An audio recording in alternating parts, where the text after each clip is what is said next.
turn this into something positive and maybe it'll spread. He's the most positive person on his job. Now you're cured. I feel good.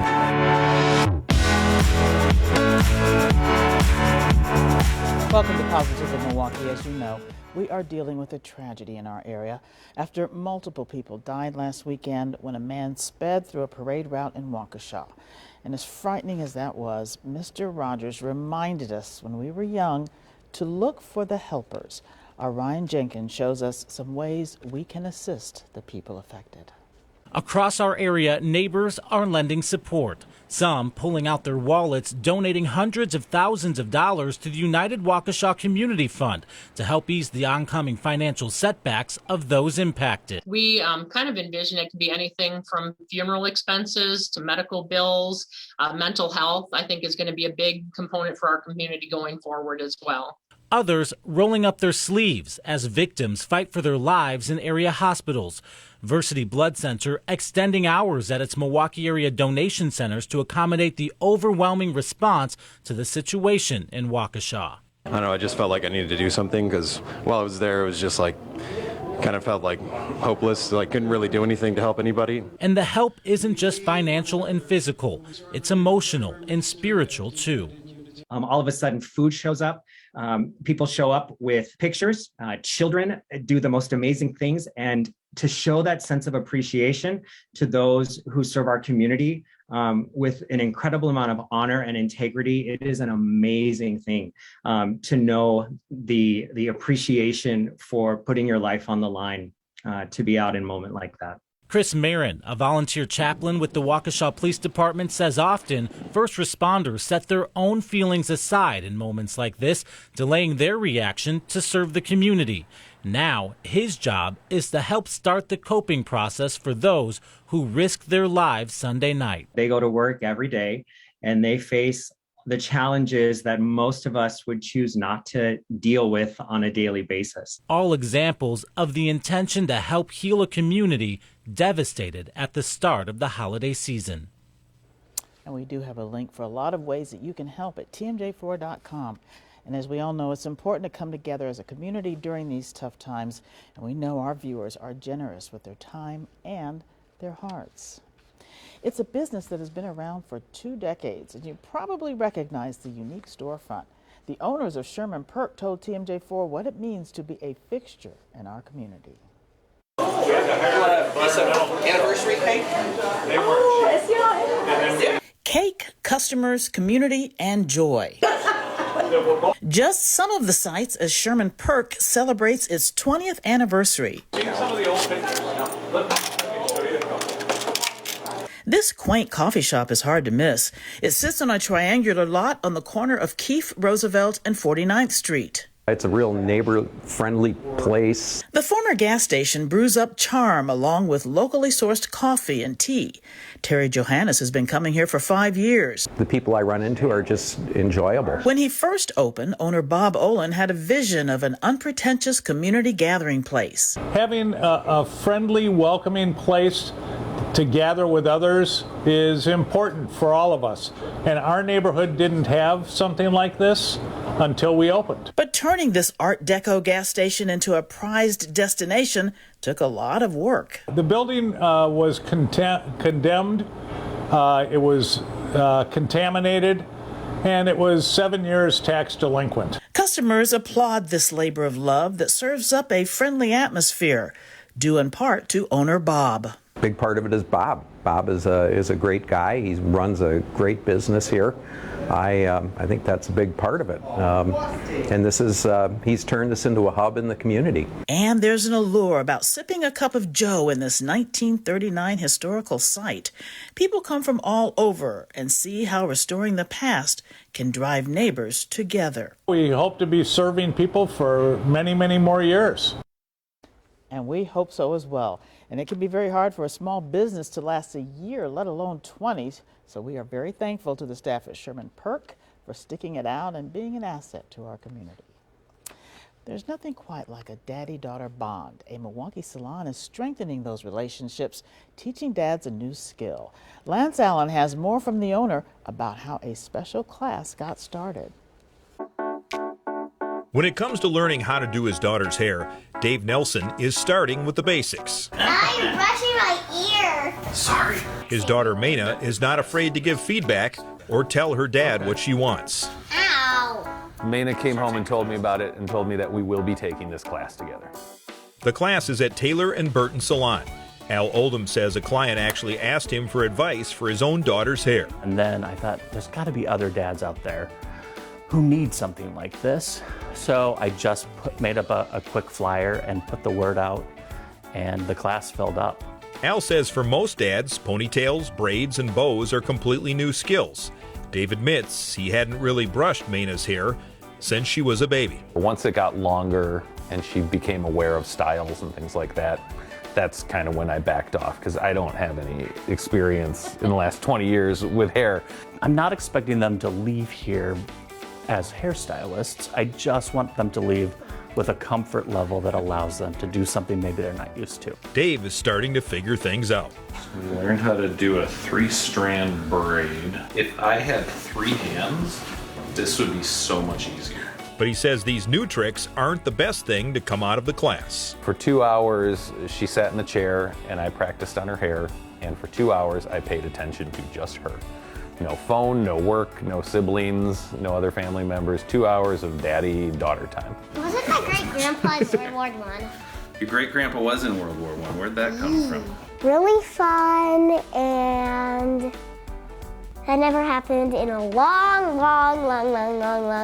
time. Since the class ended, there's still plenty of opportunity for daddy-daughter time as Dave and Mena practice their new skills. All right, Mena, I'm going to try to do a bow. Okay. A little bit of practice that was totally worth it for this reaction. Woo, pretty.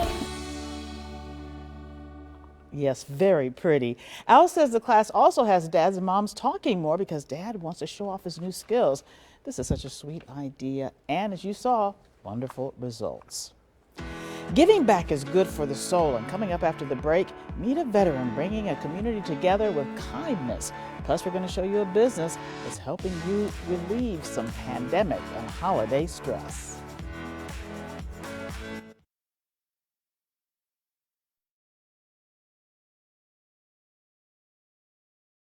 Welcome back to Positively Milwaukee. Serving in war can have some tough side effects, but they're not always negative. Tom Durian has more on a veteran whose service left him with a drive to give back. This trailer is starting to fill up with clothes, coats, and shoes. The community around Union Grove already filled it once before. It was fantastic. I'm getting the chills. It's unbelievable how people will try to help people that they don't even know because they know they just want a better life. Kurt and Chris Paswick sent that first trailer load to Fort McCoy to help Afghan refugees. The couple saw lists of needed items and knew there were area community groups trying to gather donations. So the Paswicks decided to help coordinate and offered this 20-foot trailer from Chris's business. 8 days it was full. And people are still bringing things.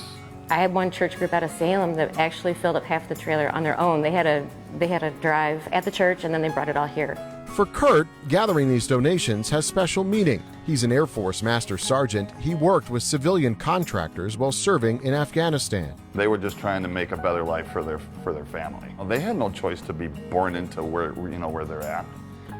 But they have the opportunity now to try to make it better. He and Chris know that Afghan men, women, and families left under desperate circumstances. All they had was what they had on their back or what they could carry. And then you step off and you don't know anybody, you don't know anything, you don't know the traditions, and I think it's amazing that people are trying to help them basically feel like they have a new home. But Kurt made clear he's not helping with donations as any part of his current military service. He says it's part of his duty, even after he retires. There's still a need. I mean, people who take the time and serve their country, it's never ending. It does not stop. Kurt says he hopes people can put their politics aside to help these refugees because their story is an American one. A long time ago, everybody's coming here to look for a better life. And I hope they're all taken care of, and I hope that they eventually, hopefully bring the rest of their families to make a better life for them. Let's hope so. And many of those Afghan refugees are now starting to find more permanent housing in our communities, thanks to Kurt and Chris for their hard work, giving families a lift on their new start. Well, you might have been there, so frustrated you might want to break something. A business in Wauwatosa is giving you that opportunity in a safe environment. Ryan Jenkins has more. Come into the Smash Zone in Wauwatosa and you're going to hear a lot of this. Glenda Granados is the owner. She says breaking, smashing, and shattering is a great way to relieve stress. Their experience is just pure excitement. They're getting ready to go. I can see the adrenaline start. Glenda says people are dealing with stress from work, relationships, and especially the pandemic.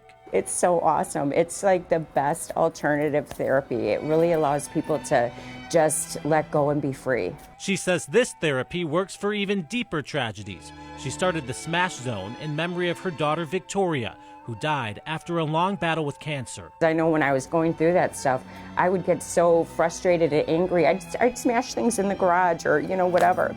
Glenda wanted to offer people a safe place to seek that same relief.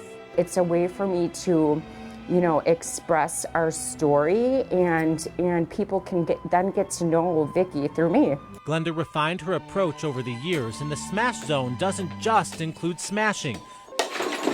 Clients write a message on the wall that symbolizes them leaving behind whatever is causing them stress. So it allows them to move forward with different things. But after all this destruction and chaos, a handwritten note might not be enough, which is why Glenda offers her clients a grounding meditation session. When we are exposed to a high amount of stress or even a high amount of energy, we need to be able to process that in an appropriate way so that we aren't stuck with this high energy and not really know where to go with it. It's a process Glenda says she's so honored to be a part of. They're like brand new people. They can say to themselves, I already dealt with that. And not only that, I smashed it out. And Glenda's business is doing so well, she had to hire extra staff. She's hoping to help the community, so she has partnered with Safe House and Project Heat to get more people. Good job, Glenda. Get rid of the stress out there. Coming up after the break, meet some of the youngest donors Meals on Wheels has ever had. But first, let's check out our Positively Milwaukee Pet of the Week. Good morning. I'm Jennifer Smea from HAWS, the Humane Animal Welfare Society in Waukesha. This week, I'm very happy to introduce you to a handsome boy named Zach. Zach is about 3 years old. He's a former stray, so we don't know a lot about him, but we do know that he likes to play and he likes his treats. So the way to this man's heart is definitely through his stomach. One thing that we've needed a lot of lately around here is fuzz therapy. I know no better way to get that than with my own pets. And we have a shelter full of pets that would love to be your fuzz therapy if you need that. So if you're interested in adopting any of HAWS pets, including handsome Zach here, please log on to hawspets.org/adopt or give us a call at 262-542-8851. Check out all of our pets, learn more about them, and really exciting news, as of December 1st, we're back and open for regular viewing hours for the public, so you can wander in at any time during the day when we're open and come and check out all the great pets yourself. So hope to see you soon at HAWS and bring home one of these great animals that's Positively Milwaukee.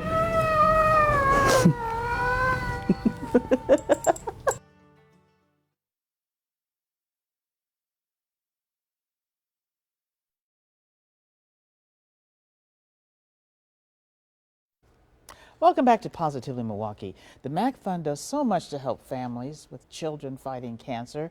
Our sports auction for MAC is just over a week away, and we want to highlight some of the families and their journeys. Brian Goddard shows us how the MAC Fund is helping one woman's son. To the hoop, to the hoop, to the hoop, to the hoop now. Dunk on him. Hang on the rim. Just by looking at him, you might not know that little Cree has cancer. His mom, Tracy Tollefree, says he has a good spirit. He does. He doesn't let it bother him at all. But Tracy admits things have been scary. After she found a lump under Cree's arm, they ended up at Children's Hospital for tests. he ended up having 22 tumors. Cree was only 8 months old when he was diagnosed with neuroblastoma. When you hear the word cancer, you think of death.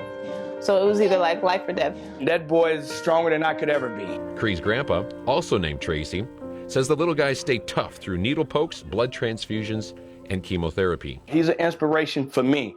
He says aside from the doctors, the people who help most are the staff at the Mac Fund Center. I feel in my heart that they made her feel more at ease. Tracy says the Mac Fund Center helped her find financial help when she had to leave work to care for Cree. Sometimes they even call just to check up on us. She says the staff made long hospital stays more bearable. Yeah, it's like you're home. When we go, it's like home, huh? Say, when we go, it's like home. The family knows you can't beat cancer alone, and the Mac Fund Center was there to help. Ooh, they were in the middle of the village, looking at everybody around us, making sure that we're comfortable. And just by looking at Cree, you'll know he's more than comfortable. Now, the sports auction for Mac runs all week. You can bid on great auction items like a stand-up paddleboard, or maybe you want a 4-pack golf package for Whistling Straits. The proceeds, of course, support the work being done by the Mac Fund. You can see what's available. All you have to do is visit tmj4.com/Mac. Generosity affects not only those who receive it, but those who give it. And for a family in Sheboygan, generosity is in their genes. Adriana Mendez tells us why. 21, 22. Joseph Corona Hernandez is getting pretty good at counting. So that's 10. Because he does this a lot.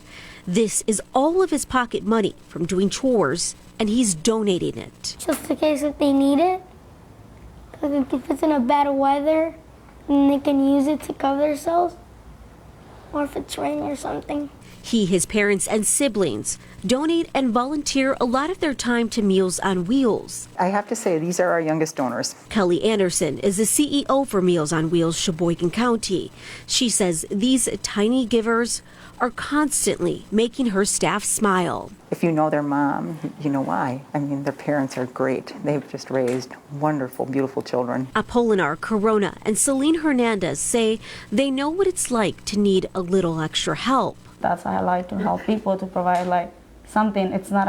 I'm not rich, but the little that I have, I give you to the people. Together, the family bought Christmas gifts for Meals on Wheels recipients. Joseph also bought these flowers for clients and staff. But Celine says she never forced her kids into this. They told me, Mom, I see that you help people, so can I do the same to you? And I said, sure.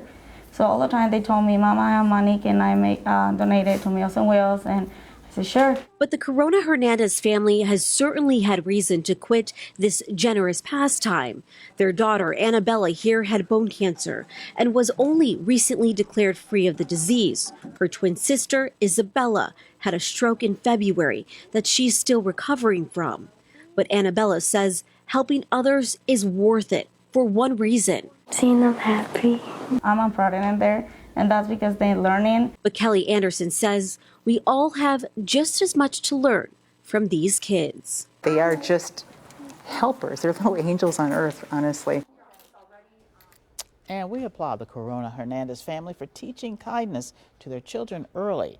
And if kids are our future, the future looks bright. You may think of cemeteries as scary places, but they are full of history.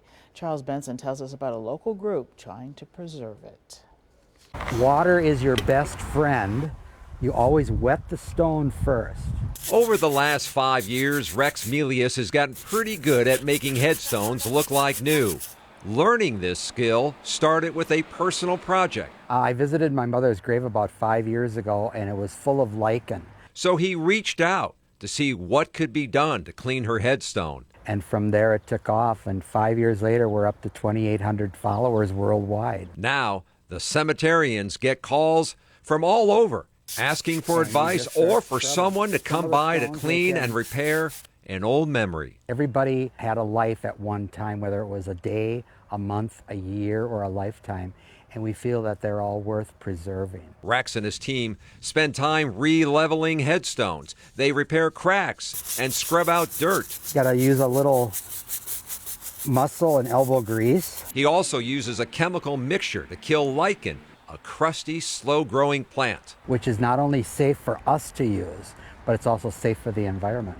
When you first spray it on, that cleaner leaves this orange tint, but eventually it'll turn white like these stones. Some of the stones they can cure within a week.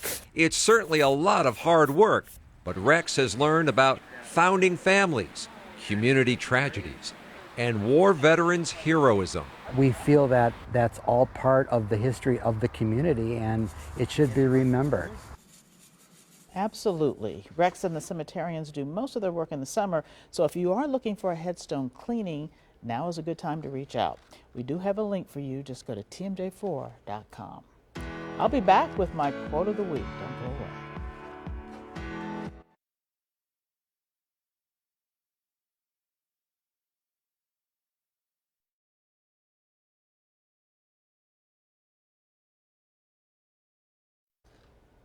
Welcome back. The human race only has one really effective weapon, and that is laughter. The moment it arises, all your irritations and resentments slip away and the sunny spirit takes their place. This week's quote comes from Mark Twain.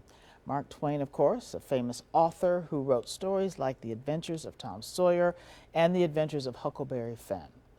Mark Twain was well known for writing about and critiquing the social ills of the time, as well as hypocrisies and the problems facing America, but he did so through a lens of humor and satire. And he knew that a great way to move past any problem is to find some way to laugh about it. And as we all know, our community has certainly gone through some very difficult times, but we need to find humor in any situation we can to make everything just a little easier. I hope you remember that this week. And as always, stay positively, Milwaukee.